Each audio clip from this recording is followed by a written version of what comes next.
xəbərdir. Yəcni əl-fəlləhu müftədadır. Əl-qutnə isə görürsünüzmü? Demək təsirli halındadır. Ona görə də bu burada əl-qutnə olacaq vasitəsi tamamlı. Burada təkrar edirəm.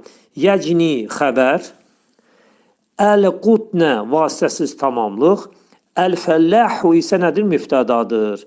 Müftada dediyimiz kimi müəyyənlikdə və adlıq halında verilir. Sonra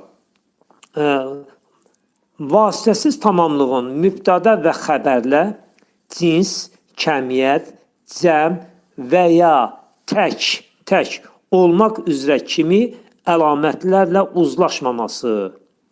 Demək, burada nə deməkdir? Vasitəsiz tamamlıq mübtada və xəbərlə cinsə, kəmiyyətə görə uzlaşmaya bilər. Məsələn, baxaq. Əkələ tıflul fəkihətə. Baxaq.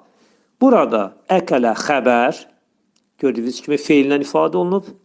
Ət-tıflu mübtəda isimdən ifadə olunub, özə ümumi isimdən. Əl-fəkihətə isə vasitəsiz tamamlıqdır. Bu da isimlə ifadə olunub və təsirli halındadır. Fikir veririk. Demək, əkələ kişi cinsindədir, tıflu da kişi cinsindədir, amma fəkihətə isə nədir? Qadın cinsindədir. Demək, vasitəsiz tamamlıq